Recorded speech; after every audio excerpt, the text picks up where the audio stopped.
Well, the board search market has really picked up, and our practice is extremely busy. And I'm sure all the other board search practices in Australia are equally under the pump as there's been a surge of roles come into the marketplace. We're seeing the advertised market pick up, there's a lot more roles being advertised, and of course, we know behind the scenes there's a lot of private briefings going on and people resetting their board of directors. A couple of key trends that we're seeing at the moment, we're certainly seeing the not for profit sector really sort of step up the game in terms of remuneration.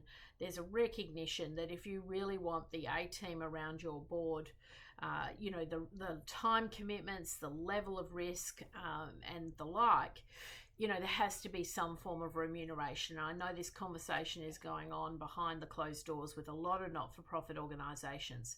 We have seen a number of our, beloved charities see people, drop off the boards because of the time commitments and the like. And I can understand that, especially when you have a challenging economy, times are tough. A lot of executives are doing it a little bit tough. Cost of living's having, a big impact. And so when you're doing an unpaid gig, it's the first thing to go when things get really tricky. And so we are seeing a lot of resignations. And so when you go to job boards like the AICD, the LinkedIn's, the Seeks of the world, you see this very long line of unpaid, not-for-profit board work. And we know those roles are often staying open for 60 to 90 days to fill the positions because the remuneration's not there, the value proposition's not there.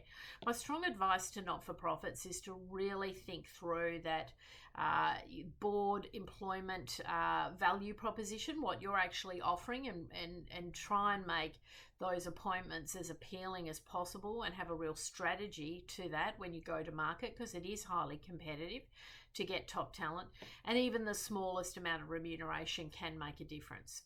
We know private equity, venture capital, mergers, acquisitions, pre-IPO work is all very, very active in the market, and so hence behind the closed doors there are a lot of board roles coming through, and so that's a very exciting time because the Tiger Board's practice is mainly supported by private equity, venture capital, family offices, and so we do get some very interesting briefs, and we have a very large cohort of clients that we're working with at the moment and securing board roles.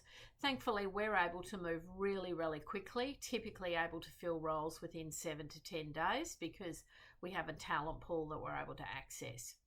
Overall, I'm seeing the market as we head into the end of the financial year being very busy. Definitely demand for executives or board directors rather that have really good quality experience, have served on a couple of boards. The demand is very high for experienced board directors, and you do need to be across a lot of the current issues. So you need to be across cybersecurity, technology, digital, ESG matters, and just having a good all-round ability to be able to contribute to strategy and risk management.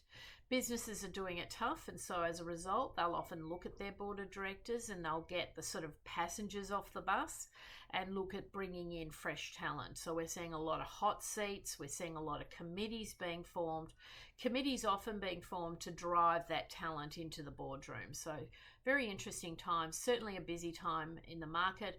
You really shouldn't be having too much difficulty identifying board roles if you're an active board director looking to secure 1 or 2 board seats, because there is a lot of opportunity in the market at the moment. So certainly for the next few months, I think it'll be a very, very busy time.